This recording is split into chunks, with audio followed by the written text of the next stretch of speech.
Hey, Monday. Good afternoon, everybody. Welcome to our weekly news conference sponsored by Georgia Power. Today, as you can see, we're going to concentrate on our basketball programs, men's and women's basketball. But just before we do, Coach Jacobs is in the house. Of course, football was announced and have earned the number 6 seed in the country. They've got a bye this week, and they'll be at home next week to play the winner of Drake in South Dakota. That game will be at 12 o'clock next week, and we'll be back to Coach Jacobs and football at next week's news conference. All right, let's go to basketball. Exciting times for men's and women's basketball. I think the men have practice coming up, so if it's okay, we're going to start with them. 3-2 in the season, coming off an impressive 95-83 win at Eastern Kentucky on Saturday. This week, the Bears host Appalachian State on Wednesday at 2, and they'll travel to Elon on Saturday at 4 p.m. One footnote before we bring Coach Ritter up. Congratulations to his dad, Steve, who's been the head coach at Embry-Riddle for 36 seasons. He accomplished his 800th win last week, and with that, he's in the top 35 on all-time collegiate men's basketball career win list. So, Coach, congratulations to the other Coach Ritter. With that, let's bring in our coach, Ryan Ritter. Probably want to hear from the real Coach Ritter, I guess. 800 wins. Got a couple more to go from there, but man, the Bears, we had a good week. You know, obviously getting back on the road or getting back from the road Saturday night late. Played a really good Eastern Kentucky team in their building. I think they're preseason 1 or 2 in the A-Sun this year, and you know they've got a chance to win a lot of games in that arena. You know, last 4, 5, 6 years since AW's been there, they hadn't lost a lot of games at home, and so for us to come out and not just win, I think the way we won. Really physically dominated them for 40 minutes, and I think we ended up winning 95-83, but I think through the course of the game, we did a nice job managing and controlling the way we wanted to play. And I thought that was really big for our guys. Early on in the season, you're going to face a lot of different tests. With so many teams have so many different new guys, 10, 11, 12 guys, whatever we got. We had our first real humbling experience 2 weeks ago at Winthrop. Didn't play well. Just didn't have a good Saturday, point blank, and they were better than us. And thought our guys really locked in Monday, Tuesday, Thursday, Friday in preparation for EKU. And fortunate for us, we came out, made a bunch of shots Saturday. But I think we were tied in, we were tough, we were together, and obviously that's how you find a way to beat a really good mid-major team on the road. So encouraged, every day by this group. I think these guys will tell you, we go in the locker room, we go on the court.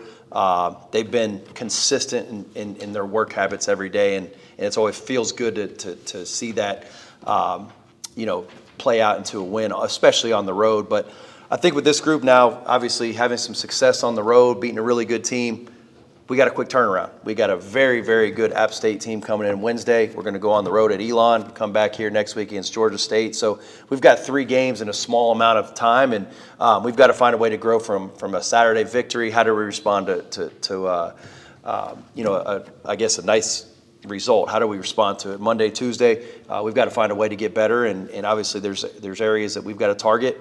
Although I thought we played well Saturday, I think our first shot defense was really good. Thought we shot the ball offensively. Thought we were really good on that side, but there was one area that I think we've got to continue to grow and get better, and that's just defensive rebounding. And we got to grow up quickly because the team that's coming in Wednesday, they're one of the best in the country at it. They go and get the basketball off the glass on both sides of the floor, and so it's going to be a test for our guys here these next 2 days. Who wants to come in, put their hard hat on, who wants to rebound.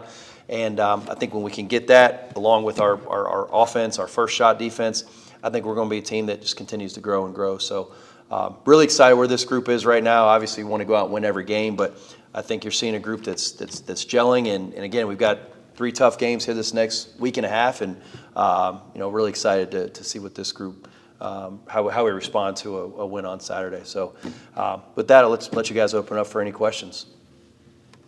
Coach, you have a week after the Winthrop game to prepare for Eastern Kentucky, and usually you're playing games 2 or 3 days at a time. Did that help after a tough loss like that to come back in your home gym, have some days to just prepare, have new practice, get get the results you want and then go out and prepare like that? How can you kind of talk about that? Yeah, I thought it was great to have a week of preparation. Honestly, we were just physically combative all week. Like I said it earlier, put our hard hats on. We competed 1-on-1, 2-on-2, 3-on-3, 4-on-4, 5-on-5. We were bone on bone, and just realized that, hey, no matter what we want to do offensively or defensively or strategically or details, we're gonna get that mentality. And I didn't think we had that mentality Saturday at Winthrop, and obviously, I didn't do a very good job preparing that, but I think the preparation after that, the response has been tremendous. These guys didn't complain, they didn't sulk about it. They got up Monday and they cracked each other. I mean, we got after each other, and it was physical and it was fun, and I think they'll be the first to say that, hey, Saturday was a result of the way we prepared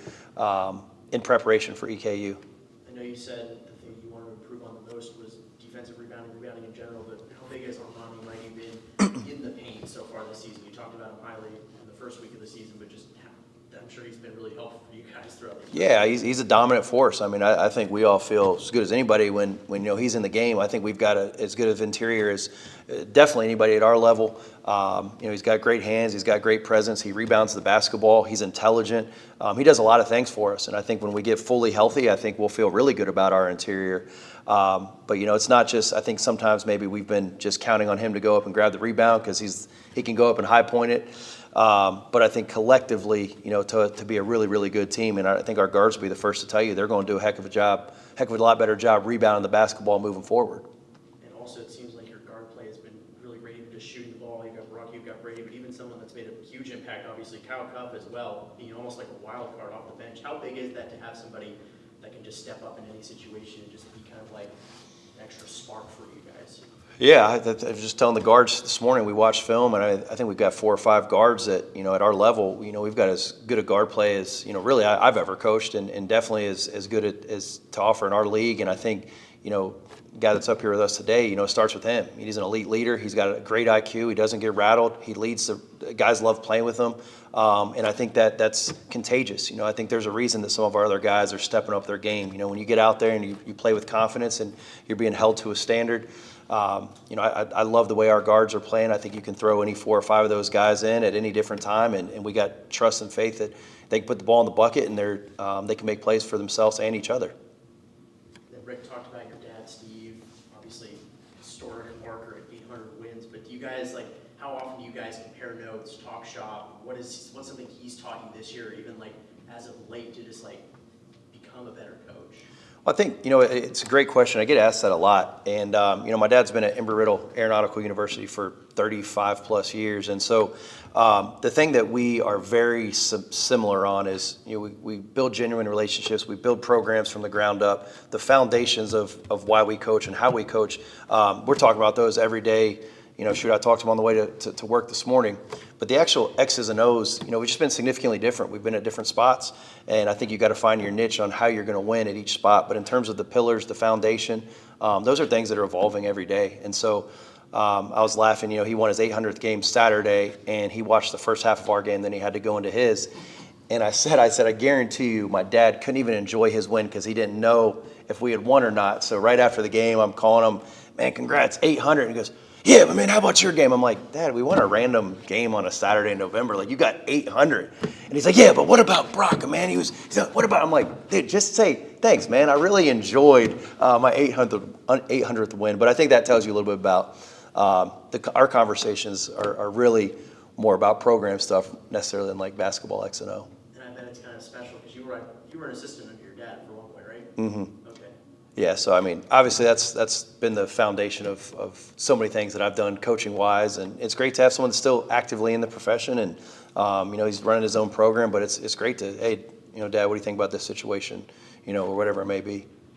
So I know it was a couple weeks ago, but you did celebrate your birthday. But I'm just curious, what's something that you do away from, the basketball court, the gym, anything like that? What's something that you're doing throughout the week that just kind of gets you ready for a game day, for a practice, for something like that? Is it spend time with your family? Is it just some crazy hobby that you've got outside of work, something like that? Yeah, I think that's a good question. At this point in the year, it's basketball, and then when I get a chance to be around family, that's pretty much all you got time for. And I've got 3 little girls and beautiful wife, so when I get a chance to be with them, I'll try to be with them. And although recently, Steele's in here, man, we did start playing noon ball. Our staff's got some former hoopers, and I say former in the nicest way because if you came out there today, not real high level, but we've been playing pickup once a week. So Brock has been in there. What am I now, about a combined 3 of 40 from three? Yeah, but I'm getting them up though. No, I love being with family, man. I love being a family, and try to be active when we can. Are you trying to channel Michael Porter Jr. with your shot selection then? Going 40 from three? Here's what I think. Every part of my life, I try to be a winner, and I've been so unselfish in the way I played basketball. As a passer, I was a defender, and for the first time in my life, I just get to go grab the ball and I get to shoot it whenever I want, and it feels great. It's something different that I've never been able to do. So I think two open gyms. I think I've shot 33s. So it's been a unique feeling for me. So another video that I saw on Mercer's social media pages, everyone's going around sharing their top 3 Thanksgiving dishes. It's Thanksgiving this week. Did you put green bean casserole? Green bean casserole. Top 3? Yeah, big casserole guy apparently. I didn't know. But yeah, green bean casserole, sweet potatoes, mac and cheese, big ham guy. You go ham over turkey? Ham over turkey all day. Yeah.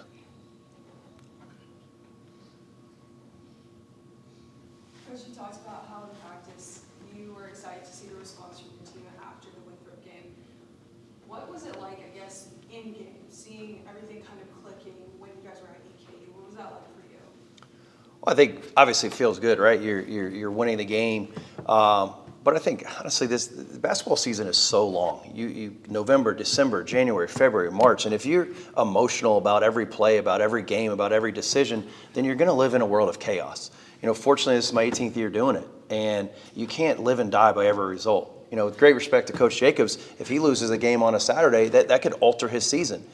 The reality is we're going to play 31 games, and our job is to build up for those 3 games in March. And so we want to win every game. That's why we put on the jersey. That's why we strap it up. But the reality is early on, you're going to lose 1 or 2. You're going to win 1 or 2 that maybe you shouldn't. And you've got to have the ability to turn the page and move to the next one, or else you're not going to get better throughout that preparation. Yeah, then obviously very different from last week where you had a nice break in between to figure things out. Now, like you said, you got 3 games pretty quickly. What is it going to be like for you guys to kind of prepare for each opponent and just get back on the court each and every time? Yeah, it's still, the majority of preparation this time of the year is still on us. Again, I got great respect for Dustin Kearns for App State, but we're going to play them once, and then that's going to be over. So if we're not spending the majority of time on us, because at the end of the day, when that game ends Wednesday, we'll never see them again, but I'm going to see this guy for the rest of the year. We got to make sure that we're preparing ourselves for what's best. So, we're still at 75-80% of preparation on us, and then we'll deal with App when they come here. We'll have a great game plan, but it's still the majority of time spent on us. Anything else? Coach, if you'll stand right there, I'm going to ask you to introduce your player. You know as much about him as anybody. I'll tell you one other thing about this guy and the energy he brings to practice. One of the first road trips last year, guys take the floor, and before they started doing anything, this guy grabs the rim, does a backward flip, lands on the floor. That's the kind of energy he brings to practice. Just know that. All right, Coach, introduce your point guard. All right, a point guard, Baraka Okoje, and I think I've said this, and I mean this in the truest form. One of the best leaders, one of the best people, high IQ, guys gravitate to him, and I think when you're a point guard, you're determined by a lot of things. This dude is the epitome of a winner, and I think when you see this team really take off, it's going to be because he's got a major impact of what we're doing. So, Baraka Okoje. Baraka, come on up and tell us a little bit about yourself. So, thank you very much. A little bit where you played previously and about your coming to Mercer and how the season's going this far. Baraka Okoje from Toronto, Canada. Brampton, Ontario, close to Toronto, about 30 minutes away. Junior. Last year I was at Memphis. The year before that, my freshman year, I was at George Mason. So a little traveled. I've been able to learn and take different lessons from different places and things like that. So obviously now here at Mercer, I came. Coach was recruiting me out of high school when he was at UT Martin. He actually coached my high school coach. And his brother Reed was an AAU teammate with my high school. He reached out in the portal this year and just gave me the opportunity to come be free, be myself, and just that family aspect of he believes in what I can do and what we can do as a team this year, and me being at the focal point of that. So that's the biggest thing I can say about Coach Ritter and just the opportunity this year. Obviously started out this year 3-2. Want to be 5-0, obviously, but. It is what it is. We had a good win this past Saturday. We we had a bad taste in our mouth coming from Winthrop. You know, we all knew we can play better and we're a better basketball team than that. So just being able to come in for a week, like Coach said, and just being more focused on us than anything else, I feel like that was the biggest thing. And being able to go and just play our brand of basketball, physicality, defense, making shots, and just being free, playing free, being free out there. That was the biggest thing for us this week, and I feel like it showed on the court. I think we won by 11. I think we won by 11 points, but personally, I feel like we beat them by 20. We're just a much better team that day. So that's the way I feel. But is there anything else I missed to talk on? That's good. Okay. Brock, I want to go back to where your career started, George Mason. As a former A-10 basketball Raider myself, I'm just curious, you go from a league where defense really dominates to now you're just playing, you kind of mentioned, fast and free basketball. How big is that transition? I know you kind of got a taste of that at Memphis, but now just, is that hard for you to adjust to? Do you like that style of play? Just kind of walk me through that. I mean, through the course of the season, you got to play different teams and different styles to kind of win different type of games. So although the A-10 is a big defensive type of league, and obviously George Mason under skin, he preached defense a lot. You know, we had to adjust throughout my freshman year, and even last year we played many different teams. We had to get up and down, whether it was mucking up the game on defense or whether it was slowing the game down on offense and really executing. So I feel like my past two stops kind of allowed me to be able to adjust to whatever game plan we have or whatever type of team we're playing. So I would say, yeah, it's fun. Obviously, it's more fun to play offense than defense. Everybody would agree, but whatever it takes to win in terms of offense, defense, slow, fast, boring, or exciting, I feel like I'm used to it at this point. And, you know, Coach kind of talked about you being a leader that someone gravitates towards. Where did that start for you? Like, what kind of made you, want to be like just, someone that people can turn to? Is that just something that you're just naturally gifted at, or is it just something you kind of learned over time as you kind of set it apart? No, my dad always said I was born as a leader. Like, people just naturally gravitate towards me, even when I was playing up as a fifth grader or playing up with my brother's team, AAU, 2 years older. So just like being able to be a leader. Obviously, I watch basketball a lot. That's what I do on my free time. So I know the game pretty well. So I feel like once people know that you know the game, you know what you're talking about, it's kind of easier for them to listen to you, because at the end of the day, they know that you know what you're talking about. But yeah, I've always just been a guy that people gravitate to, just my personality in general. I mean, I don't want to toot my own horn or whatever the case may be, but yeah, I feel like, people just naturally gravitate to me, and I just naturally just take that leadership role because, somebody has to do it, so why not me? Who's a team that you watch a lot, or a player you watch a lot of? Is it SGA because he's from Canada? Is it the Raptors? Like, who's somebody that you're really watching right now and you're just really impressed by? It's crazy you say SGA. I do watch a lot of SGA. Just the way he conducts himself on the offensive end, finding ways to get to the free throw line, scoring in all three levels, and just being that leader on offense and defense. That he was obviously the MVP last year, Finals MVP champion. So taking a lot of stuff from his game, and obviously he's from close to where I'm from, so it's just it's a little bit better like that. But also my favorite player growing up was LeBron James.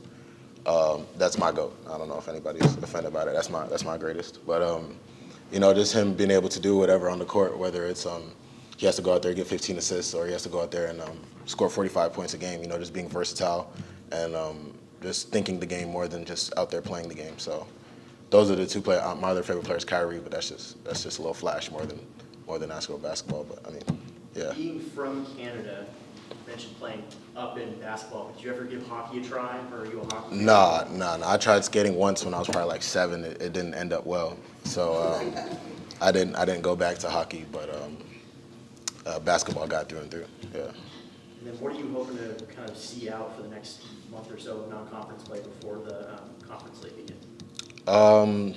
Just for us to go out there and play our brand of basketball. We had a talk before the season. I really like our schedule and how we match up against a lot of the teams left in the non-conference and then obviously in conference play. Obviously want to go out there and win every game, and I feel like we can with the talent we have in our locker room. When we get fully healthy, we get Connor back. I feel like we have a chance against anybody in the country. So, just going out there playing confident, playing free, being ourselves, and then putting ourselves in a position to win every game possible throughout this next month before we get into conference play. Baraka, do you feel like you're getting more and more comfortable running the offense now that we're 5 games into the season in terms of setting up looks for your guys, but like also getting to your spot and getting into a rhythm offensively and looking to score? For sure. I mean, I had this conversation with Coach Ritter even before the season started. Like, this is my first year where I'm the focal point of the offense, where I get the freedom to just be myself.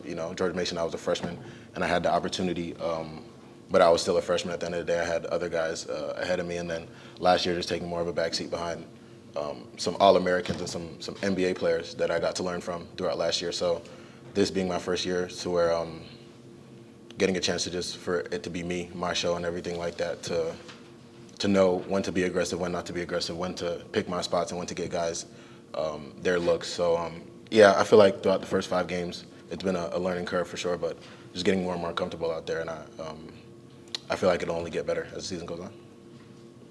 With that championship experience last year in Memphis, is there any better feeling than going to March Madness? No, it's crazy, man. It's insane. That's the first thing I said to Ritter too when I came on a visit. I got to get back to March, like just the atmosphere. I remember starting the game, like you looking around, like it doesn't feel real. Like my whole goal for the first possession was just not to dribble it off my foot or something. Like it was crazy, but yeah, March is insane. We definitely have to get back, and I feel like the group that we have this year and all the talent, I feel like we can definitely do that in the SoCon. Bronco coach mentioned it, how in practice, he was talking about his perspective as far as y'all's response on Winthrop, but what did you see like in the team's response before you guys played EKU and like even during the game? We knew we were a better team than that. Even on the bus ride home, we talked about it. We knew we were better than that, and we knew that we had to come out and have that sense of urgency as soon as practice started throughout the week. And I feel like the guys showed it, whether it was on the rebounding, whether it was on the boards, offensive and defensive glass, which you do got to get better defensively on the glass, but also defensively, just getting back to our physicality, playing our brand of basketball. We knew EKU was a team that liked to muck up the game and make it fast and speed things up to where they can get up a lot of threes and score a lot of points. So our biggest thing was, just being ourselves. If we have an open shot, shoot it with confidence and knock it down. But if not, run our offense, and we could get anything we wanted, which we knew we could do that going into the game. So we responded on offense, we responded on defense, and now what Coach talked about earlier today, we got to respond to success. I feel like going into Winthrop, we were feeling ourselves a little bit, everybody congratulating us about how well we played against Tennessee, even though we lost the game, which is, and then we had 2 home wins, and I feel like we were feeling ourselves a little bit too much, and we got humbled when we went to Winthrop. So I feel like us handling success and being able to, yeah, we won the game, but now let's go back and let's do it again. Let's kick somebody else's butt. Let's kick somebody else's butt, or let's do it again. So yeah. Okay, anything else for Baraka? All right, thank you, sir. All right, take note.